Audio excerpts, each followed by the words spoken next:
ते जो क्लास लावतो, आता क्लास लावल्यानंतर पहा क्लासला जात असतो. आता त्या ठिकाणी सेमिनार सुद्धा होतात. आता अनेक अधिकारी त्या ठिकाणी क्लासवाले बोलवतात, कारण क्लासवाल्या अधिकाऱ्यांना बोलवलं त्या ठिकाणी होतं 4 विद्यार्थी आजूबाजूचे सुद्धा क्लासचे येतात किंवा गावाकडचे विद्यार्थी येतात किंवा स्थानिक अभ्यासिकामधले असले ते सुद्धा त्या ठिकाणी येतात. आणि अधिकारी येतं त्या ठिकाणी त्यांनी स्वतः काय केलं, अधिकारी त्यांच्या जीवनामध्ये स्वतः काय केलं त्या ठिकाणी एमपीएससी किंवा युपीएससी कसं झालं ते सांगतात का नाही? आता विद्यार्थ्यांना काय होतं, त्यांनी सांगितलं की नाही मी अशा अमुक अमुक इतका तास अभ्यास केला, तितका तास अभ्यास केला, हे सर्व सांगतात. जे पैशावाले होते ते थोडेसे डिंगाल्यासारखे करत होते, त्यांनी अभ्यासाकडे थोडं दुर्लक्ष केलं म्हणून ते घरी आले.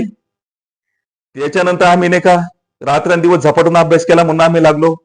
आता सगळं काही त्या ठिकाणी सांगतात की आमचा हा अमुक अमुक मित्र होता त्यानं क्लास 1 ची पोस्ट घेतली, तमुक मित्र होता त्यानं क्लास 2 ची पोस्ट घेतली. ते हे सगळं त्या ठिकाणी सांगत असतात. आता विद्यार्थ्यांना आतुरतेनं सुद्धा ऐकतात, भावनिकतेनं सुद्धा ऐकतात. आता क्लासवाल्याने हे सांगत असताना हे सुद्धा असे बनले त्या ठिकाणी काय होतं, एक नशा चढत असते ऐकताना. त्याच्यानंतर क्लासवाले ज्या ठिकाणी एक मुलगा लागला समजा उदाहरणार्थ त्या ठिकाणी सांगतात की आमचे नाही का आमच्या क्लासचे एकाच ठिकाणी 2 शून्य त्याच्यावर ठेवून देतात, आमच्या क्लासचे 100 लागलेत असे सुद्धा सांगतात. विद्यार्थ्यांना सुद्धा काय होतं, इकडची नशा आणि इकडचे कॉम्पिटिशन होतं, बरोबर विद्यार्थी त्या ठिकाणी जाऊन फसतात. त्या ठिकाणी शिक्षक कसे असावे, जर क्लास लावायचा असेल तर सगळ्यात महत्वाचं काय, एक पॉइंट मी तुम्हाला सांगतो. आता तुम्ही पाहिलं विश्वकप सुद्धा पाहिले असतात त्या ठिकाणी, फुटबॉल विश्वकप पाहिला, क्रिकेटचा विश्वकप पाहिला, ह्या स्पर्धा तुम्ही पाहत असतात. आणि उपांत्य फेरी पाहत असतात, अंतिम सामने सुद्धा त्या ठिकाणी पाहत असतात. मग आता अंतिम सामना कोणते खेळाडू कोणता देश जिंकतो हे कोणावर यश डिपेंड असतं, हे कोचवर यश डिपेंड असतं. हे लक्षात घेणं महत्वाचं आहे. म्हणून क्लास कसा आणि शिक्षक कसे चॉईस करायचे याच्यावरून तुमच्या लक्षात येईल. जो कोच असतो, ज्या देशाचा कोच जबरदस्त तयारी, टेक्निकली इफेक्टिव्ह तयारी करून येतो आणि सर्वात जास्त चांगल्या पद्धतीने तयारी करून घेत असतो, त्याच देशाचे खेळाडू विश्वकप जिंकत असतात. आणि जो कोच कमी पडतो म्हणून ते खेळाडू सुद्धा कमी पडत असतात. म्हणून त्या ठिकाणी ते खेळ किंवा गेम हरत असतात, हे आपल्या लक्षात आलं. म्हणजे जर समजा जसा कोच असेल तसे खेळाडू बनतात आणि जसा शिक्षक असेल तर तसे विद्यार्थी बनतात, हे आपल्या लक्षात आलं पाहिजे. ज्या ठिकाणी खरोखरच विद्यार्थी बनत असेल तर त्या ठिकाणी आपण ऍडमिशन घेतलं पाहिजे, त्या ठिकाणी क्लास लावले पाहिजेत, हा महत्वाचा मुद्दा आहे. नाही तर आपले काय वडील तिकडे समजा शेतामध्ये काम करतात, मर्म करतात, कोणी कामाला जाते दुसऱ्याच्या, कोणी सालानं 1 महिन्याने, समजा कोणी व्याजानं पैसे काढून भरतात त्या ठिकाणी क्लास नाही, हा एक पैसा सुद्धा बाहेर जायला नको. हे दुसऱ्या प्रकारच्या विद्यार्थ्यांना साठी सांगणं चाललंय की जे क्लास लावून अभ्यास करतात त्यांच्यासाठी. आता क्लासची पोझिशन कशी असावी सगळ्यात महत्वाची. कोणी सेमिनार घेतला म्हणून त्या ठिकाणी मोठ्या क्लास असं समजायचं नाही. कोणी एखादा डीएड असन किंवा बीएड असन किंवा एमपीएड असन समजा, किंवा पीएचडी झालेलं असन, एमपीएल झालेलं असन, की त्यांच्याकडे असं समजायचं की विद्यार्थ्यांना घडवण्याचं स्किल आहे, असं बी म्हणायचं नाही. जो शिकलेला असो अगर नसो, सगळ्यात महत्वाचं काय, ज्या शिक्षकाकडे विद्यार्थी बनवण्याचं स्किल आहे डायरेक्ट, की तो विद्यार्थी नोकरीला लागू शकतो हमखास, इमानदारी आणि प्रामाणिकपणे. अशा शिक्षकाकडे अशा क्लासमध्ये क्लास लावणे महत्वाचे, की जो शिक्षक किंवा क्लास कमी कमी कालावधीमध्ये शिकवून त्या ठिकाणी विद्यार्थ्यांना नोकरीच्या स्टेजवर पोहोचवतो, की त्याचं लिस्टमध्ये आलं पाहिजे, ओपन मध्ये तोडला पाहिजेत, अशा पोझिशन मध्ये बनवतो की शिक्षकाला ती धुंदी पाहिजे की नाही माझा विद्यार्थी मागं नाही पडला पाहिजेत. महाराष्ट्रामध्ये असो इंडियामध्ये असो, माझा विद्यार्थी सर्वात जास्त लागले पाहिजे, क्रमांक 1 असला पाहिजे. नाही तर इकडे विद्यार्थी लागायचं काम नाही, दुसऱ्या क्लासचे विद्यार्थी इकडे फोटो लावून टाकले, पश्चिम महाराष्ट्राचे पूर्व महाराष्ट्रामध्ये लावून टाकायचे, विदर्भामध्ये लावायचे, आणि विदर्भाचे पश्चिम महाराष्ट्रामध्ये लावायचे, आणि आमचे विद्यार्थी सगळ्यात जास्त लागले. हे खोटे नाटे धंदे काही कामाचे नाही. की त्या विद्यार्थ्यामध्ये अशी या ठिकाणी पाहिजे, शिक्षक हा आक्रमक असेल आणि कृतिशील असेल तर विद्यार्थी सुद्धा हा आक्रमक आणि कृतिशील बनतोय आणि त्याच्यामुळे तो सक्सेसफुल होतो. विद्यार्थी मित्रांनो, भीती बाळगू नका स्पर्धा परीक्षेची. माझ्या लक्षात राहील का नाही, मी इतका अभ्यास केला तर मी लागतो का नाही लागतो ही भीती काढून टाका. कसे होईल काय होईल या विचाराशिवाय सतत अभ्यास करत राहणे यातच खरं यश दडलेलं असतं. आता ही भीती कशी असते तुम्हाला एक त्याच्यामध्ये किस्सा सांगतो.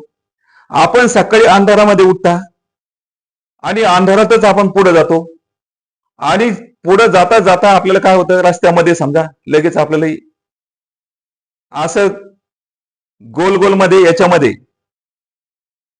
सरपट असं काहीतरी चाललंय असं सारखं नाही खाली पडलेलं दिसतंय. मग अशा वेळेस काय होतं की आता वेड वाटलं या ठिकाणी असं पडलेलं आहे तर आपण काय करतो एकदम दचकतो अंधारामध्ये. मग अंधारामध्ये थांबतो आणि नंतर पाहतो तसली करतो तर त्या ठिकाणी काय असतं एखादी काडी पडलेली असतो आणि आपल्याला समजतं की हे रस्सी आहे, काडी रस्सी पडलेली आहे का काडी पडलेली. तर मग रस्सी पडलेली असं रस्सीचं बघा येतं रस्सी आहे साला तर लगेच आपल्या मनामधली भीती जाते. तर अशीच या ठिकाणी स्पर्धा परीक्षेची सुद्धा काय असते भीती असते ती मनामधून काढून टाका या रस्सी सारखीच असते. तर कसं होईल काय होईल या विचाराशिवाय तुम्ही सतत अभ्यास करत राहा हमखास त्या ठिकाणी यश तुम्हाला मिळतंय. मग अभ्यास क्लास चॉईस करताना काय प्रथम तुम्ही काय चॉईस केलं पाहिजे. 2.5 ते 3 महिन्यामध्ये किंवा 2.5 ते 3 महिन्यामध्ये ज्या क्लासमध्ये गणित बुद्धिमापन मराठी व्याकरण ला रिव्हिजन येत असेल तर त्या ठिकाणी हमखास डोळे लावून क्लास लावा. पण नाही अगोदर पाहायचं काय काय अटी काय पाहिजेत तेव्हा सांगतील 100% आम्ही हमी देतो. कुठलेही क्लासवाले समजा असे तर ते काय म्हणतात आम्ही 100% हमी त्या ठिकाणी देतो. हमी बॉन्ड ठीक आहे आम्ही लिहून देतो पण आमच्या सांगण्यानुसार अटी काय टाकतात का आमच्या सांगण्यानुसार यांचा अभ्यास केला पाहिजे. ही यांची स्वतःची सोय नसते. नोकरी लागण्याची किंवा अभ्यास कसा करायचा ते माहिती नाही पण 100% हमी सांगतात. मग त्या ठिकाणी काय करतात आम्ही बॉन्डवर लिहून देतो.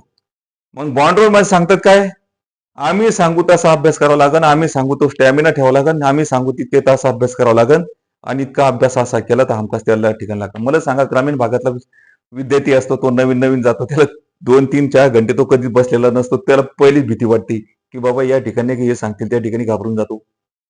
काही विद्यार्थी मानसिक तयारी करतात.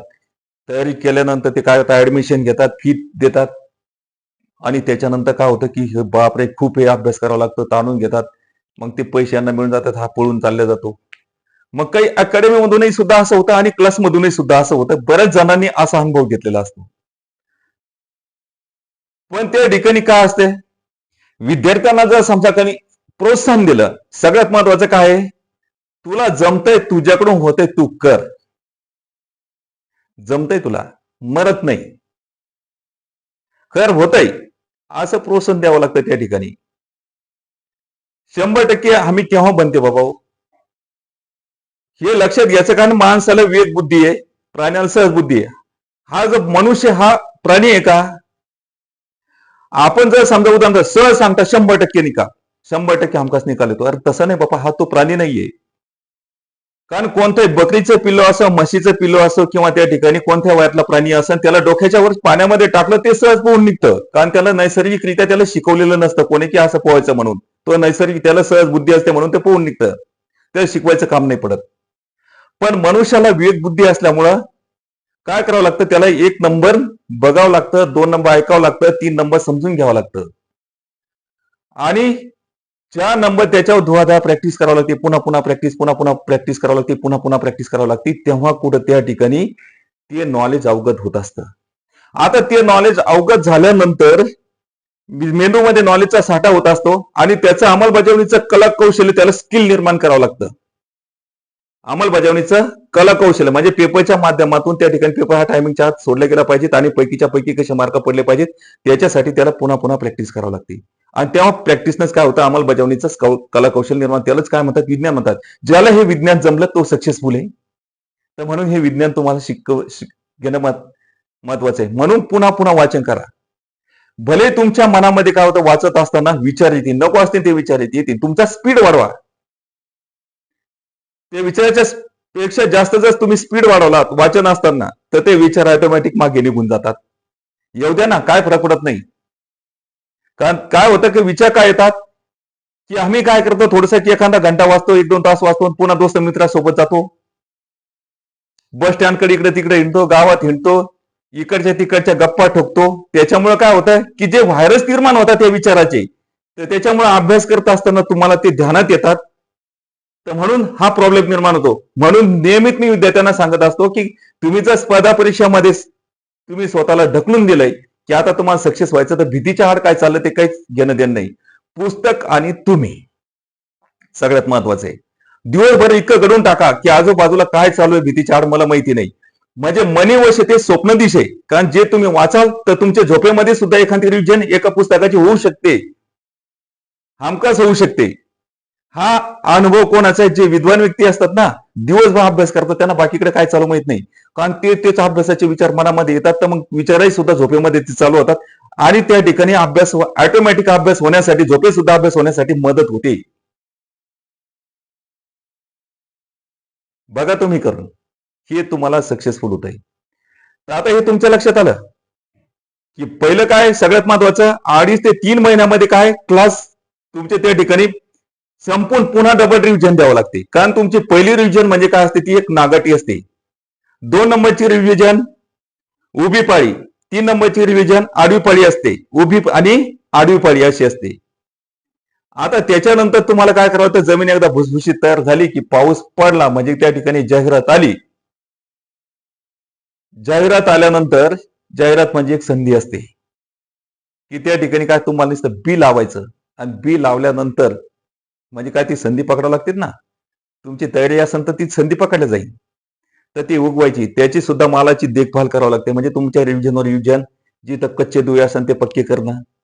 आपण गवत गिवत साफ करतो त्या ठिकाणी औषध पाणी त्या ठिकाणी वेळच्या वेळेवर आपण झाडाला देत असतो. त्याच्यामुळे काय होतं, त्याला फळे येईपर्यंत आपल्याला त्याची निगा राखावी लागते. म्हणजे नोकरी आपल्याला हातात येईपर्यंत आपल्याला काय करावं लागतं, पेपर संपेपर्यंत, नोकरी हातामध्ये येईपर्यंत आपल्याला ही सगळी काळजी जशी आपल्याला क्षेत्राच्या मालाची घ्यावी लागते तशीच या ठिकाणी आपल्याला घ्यावं लागत असते. याच्यामध्ये दुर्लक्ष करून जमणार नाही. तर त्याच्यासाठी काय करणं आहे की केअरफुली याचं. तर पहिलं क्लास कसा असावा की तुमची 3 महिन्याच्या आत रिव्हिजन येणारी असावी. त्याच्यानंतर हप्त्यात कमीत कमी 2 पेपर घेत. 2 नंबरचा मुद्दा आहे, हप्त्यात कमीत कमी 2 पेपर घेतले. 3 पेपर घेतले तर खूपच चांगलं. पण 2 पेपर जर घेत असेल तर आज जर समजा रविवारी पेपर झाला असेल तर तुम्हाला, आणि बुधवारी, रविवार आणि बुधवार किंवा रविवार आणि गुरुवार असे त्या ठिकाणी डिव्हिडेशन कोणत्याही दिवशी तुम्ही हे करू शकता मागं पुढं. रविवार जर पेपर ठेवला असेल तर रविवारचा पेपर या ठिकाणी संपायच्या अगोदर विद्यार्थ्यांना बुधवारच्या पेपरचा सिलेबस दिला गेला पाहिजे. आणि बुधवारचा पेपर संपायच्या अगोदरच विद्यार्थ्यांना रविवारच्या पेपरचा सिलेबस दिला गेला पाहिजे. त्याच्यामध्ये कमीत कमी 9 चॅप्टर असावे. गणिताचे जर समजा 25 प्रश्न असेल तर 9 चॅप्टर गणिताचे असावे, 7 रेग्युलर, 2 अवघड. त्याच्यानंतर बुद्धिमापनचे 27 चॅप्टर समजा, तर बुद्धिमापनचे समजा 27 चॅप्टर, 27 चॅप्टरने जसं आपण काय केलं, 3 भाग कसे करायचे त्या हिशोबाने. तर एक भाग त्याच्यामध्ये काय बनवायचं की 9 चॅप्टर घ्यायचे, त्याच्यामध्ये 7 रेग्युलर आणि 2 अवघड चॅप्टर घ्यायचे. मराठी व्याकरणचे उदाहरणार्थ समजा 27 चॅप्टर असेल तर त्याच्यामध्ये 7 रेग्युलर, 2 अवघड घ्यायचे चॅप्टर. त्याच्यानंतर पुन्हा, कारण 4 दिवसात आणि 3 दिवसात रिव्हिजन आले पाहिजेत, तर कमीत कमी 2 विषय त्याच्यामध्ये पाहिजेत. एक अवघड विषय आणि एक सोपा विषय पाहिजे. जर भूगोल विषय दिला असेल तर त्याच्यासोबत राज्यघटना आणि पंचायत राज हा विषय द्यायला पाहिजे. तर यांचे सुद्धा उदाहरणार्थ पहिलं गणिताचे 25 प्रश्न, मराठीचे 20 प्रश्न, बुद्धिमापनचे 20 प्रश्न, म्हणजे असे किती झाले, 65 प्रश्न राहिले, 35 प्रश्न. 25 प्रश्न हे जीकेचे असावे, म्हणजे 12-13 प्रश्न भूगोलचे आणि जवळपास 13 प्रश्न जर भूगोलचे टाकले असेल तर 12 प्रश्न हे समाज सुधारकाचे टाकले गेले पाहिजे. आणि जवळपास 10 चालू घडामोडी, तर 10 चालू घडामोडी कमीत कमी 2 महिने किंवा 3 महिन्याच्या चालू घडामोडी त्याच्यामध्ये आल्या पाहिजेत. जवळपास 400-500 चालू घडामोडी वाचता आल्या पाहिजेत. काही जास्त अवघड नाही. 1-1.5 तासामध्ये जवळपास 400-500 चालू घडामोडी मनुष्य सहज वाचू शकतो. तर जर समजा 2 ते 3 महिन्याच्या चालू घडामोडी दिल्या आणि टार्गेट देऊन जर समजा अशा पेपरची तयारी घेतली तर त्याचा खूप अभ्यास होईल. 10 दिवसाच्या आत रिव्हिजन आली पाहिजे. 10-10.5 दिवसाच्या त्याची सर्व विषयाला रिव्हिजन आली पाहिजे. सगळ्यात महत्वाचा मेन मुद्दा आहे, कारण विसर पडला नाही पाहिजे. आता तुम्ही गडबडून गेले असेल की 10 दिवसाच्या आत रिव्हिजन कशी येते, काय गडबडायचं काम आहे. हे सांगण्यामध्ये जर शिक्षक कमी पडत असेल तर त्या ठिकाणी तो शिक्षक म्हणता येईल का? नाही. येते मित्रांनो, रिव्हिजन येते. आता गणिताच्या चॅप्टर मध्ये जवळपास 90-100 प्रश्न असेल एका चॅप्टर मध्ये. तर तुम्ही काय करायचा, पहिल्या वेळेस 1, 3, 5, 7 ही विषम संख्येनं प्रश्न सोडवायचे आणि 2, 4, 6 हे प्रश्न सम काय पाहिजे ते बघायचे. पण शिक्षकांना काय केले पाहिजे, असे प्रश्नाचे रजिस्टर तुम्हाला बनवून दिलं पाहिजे. तुमचं जोपर्यंत जवळपास 2.5 ते 3 महिन्यामध्ये गणिताचं रजिस्टर बनत नाही तोपर्यंत तुमच्या अभ्यासाची रणनीती बनू शकत नाही. म्हणून तुमच्या अगोदर गणित आणि बुद्धिमापनचे रजिस्टर बनलेले असावे. म्हणून पुस्तक घ्यायचं, जो प्रश्न आपल्याला जमला तर ठीक आहे, नाही तर मग सोडून रजिस्टर मध्ये पाहायचा आणि पुन्हा बिनपाता सोडवायचा. तुम्ही सुरुवातीला जर समजा पहिल्या रिव्हिजन मध्ये 1, 3, 5, 7 असे प्रश्न सोडवले तर 100 पैकी 50 होतात, 70 पैकी 35 प्रश्न सोडवून होते. आता 35 प्रश्न तुम्ही सोडवले तर तुम्हाला 35 प्रश्न हे समप्रश्न डोळ्यात पाहिजे. सेकंड रिव्हिजन मध्ये काय करायचे, समप्रश्न 2, 4, 6, 8 हे प्रश्न सोडवायचे, 1, 3, 5, 7 हे नुसते पाहिजे. अशा पद्धतीने अभ्यास करावा लागत असतो. कधी कधी काय करायला लागतं, इमर्जन्सी शेवटी जसं जवळ आलं तर एक प्रश्न सोडवायचा, 2-3 प्रश्न डोळ्यात पाहिजे, एक म्हणजे पुढचा प्रश्न सोडवायचा, 2-3 प्रश्न डोळ्यात पाहिजे. अशा पद्धतीने फास्ट सुद्धा अभ्यास करावा लागतो. होतं ना फास्ट, जेव्हा तुमची प्रॅक्टिस जबरदस्त होईल तेव्हा. बुद्धिमापनच्या बाबतीत सुद्धा असं आहे. आणि तुम्हाला ऑब्जेक्टिव्ह टाईप तर मी तुम्हाला सांगितलं कसं आहे, 2 रेषा कशा वडायच्या आणि एक रेषा कशासाठी घ्यायची. सोप्यासाठी 2 रेषा, एक जे अवघड आहे त्याच्यासाठी 1 रेषा, हे तुम्हाला समजलेलं आहे. आणि चालू घडामोडीचा सुद्धा असाच अभ्यास करायचा आहे. जर तुम्ही जबरदस्त अभ्यास करत असाल, नियोजनबद्ध अभ्यास करत असाल तर तुमचा अभ्यास होतोय. त्याच्यानंतर हप्त्यातून तुमचे म्हणजे काय झालं, तुमचा अभ्यास झालेला असो, तुम्हाला शिकवलेला असो अगर नसो, पण तुमचा पेपर अशाच टाईपनं व्हायलाच पाहिजे. आणि मग सांगायचं कशी तुमची तयार होत नाही. आणि ज्यावेळेस काय होतं, 4 पेपर होतात का नाही, 4 पेपर मध्ये एक ऑल ओव्हर सस्पेंड पेपर घ्यायचा. ऑल ओव्हर तुमचा सिलेबस वाईज देऊन मार्क किती पडतात आणि ऑल ओव्हर पेपर मध्ये किती मार्क पडतात हे चेक करण्यासाठी सांगायचं नाही. त्या ठिकाणी सिलेबस देऊन टाकायचा, पण 4 पेपर मध्ये एक ऑल ओव्हर सस्पेंड पेपर जर घेतला तर त्या ठिकाणी रेग्युलर मध्ये किती मार्क पडतात, ऑल ओव्हर मध्ये किती मार्क पडतात हे आपल्याला समजतंय. तर अशी प्रगती पहिल्या रिव्हिजन मध्ये कमी येतील, सेकंड रिव्हिजन मध्ये थोडेसे वाढतील, 5% वाढतील. म्हणजे एखाद्या वेळेस समय येऊ शकतात. पण आपण पेपर टाळायचा नाही, अभ्यास करण्याचं टाळायचं नाही. ज्या दिवशी पेपर दिला नाही, अभ्यास नाही केला म्हणून तो हप्ता तुमचा मागे येईल. त्या ठिकाणी लेवलपेक्षा तुम्ही मायनस मध्ये यायचा, मायनस मध्ये यायचं नसेल तर रेग्युलर पेपर दिलाच पाहिजे. जो क्लास शिक्षक काळजीपूर्वक काळजातून शिकवत असेल आणि त्या ठिकाणी सांगितलं की पेपरला हजर राहा, निष्काळजीपणा करायचा नसेल, तुमच्याकडून होत नसेल, स्पर्धा परीक्षेचं असं होत नसेल तर तयारी करू नका. सर काय करायचं माहिती का, दरवर्षी तुम्ही कमीत कमी 300 ते 500 रुपये रोजाचे विद्यार्थी आहात, माणसं आहात, खुशाल कामं करायचे, तो पैसा तरी साठन, उद्या भविष्य काळासाठी होईल. नाही तर मग इकडे शोकांना येत असन, कधी यायचं, कधी मध्ये क्लासला यायचं, कधी मध्ये पेपरला जायचं असन तर तुम्ही त्या ठिकाणी लवकरात लवकर सक्सेस होत नाही. नाही तर मग शेजारचा विद्यार्थी जो रेग्युलर येत होता तो लागून जातो नोकरीला, मग नंतर तोंड वाचून पडतो. काही फायदा आहे का? 2 महिने काही करत नाही, वाटतं मग आता काय करावं, माझ्यामध्ये खाय का नाही, स्वतः निर्बुद्ध समजतो. स्वतः निर्बुद्ध कधी समजू नका, कोणीच निर्बुद्ध नाही. त्या ठिकाणी सर्वांना बुद्धी आहे आणि बुद्धीमध्ये नॉलेजचा साठा करावा लागतो, अंमलबजावणी नॉलेजच्या अंमलबजावणी स्किल निर्माण करावं लागतं. त्याच्यासाठी रात्रंदिवस मेहनत घ्यावी लागते. शेतामध्ये जेवढी मेहनत घ्यावी लागते तेवढी या अभ्यासामध्ये मेहनत घ्यावी लागत नाही. तुम्ही कराय बाबा, तुमच्याकडून होतंय, तुम्हाला प्रशासनामध्ये जायचंय. वंशाचा दिवा म्हणून त्या ठिकाणी थांबायचं नाही. घरी वंशाचा दिवा काय तोंडात सुरू करण्यासाठी पाहिजेत का? आता त्या दिव्याची आवश्यकता नाही. आता लोकसंख्या वाढली, जमीन आहे ती राहणार आहे, ती तुम्हाला ती वारसाने मिळणारच आहे.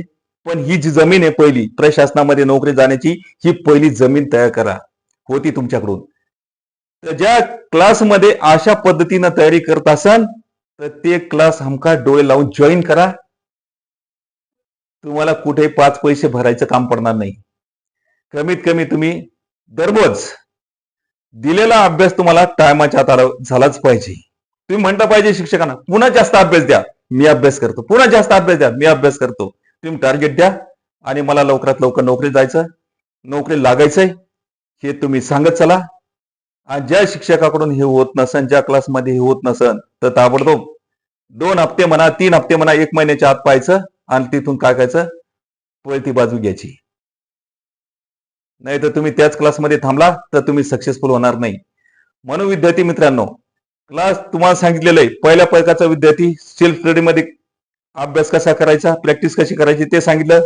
त्याच्यानंतर क्लास लावून अभ्यास करणाऱ्या विद्यार्थ्यांना सुद्धा सांगितलंय की त्यांनी सुद्धा कमीत कमी 13 ते क्लासचा टाइम सोडून 13 ते 14 तास अभ्यास हमखास झालाच पाहिजे. असं कटिबद्ध राहा, दिलेलं टार्गेट पूर्ण करा, हमखास तुम्ही त्या ठिकाणी सक्सेसफुल व्हाल.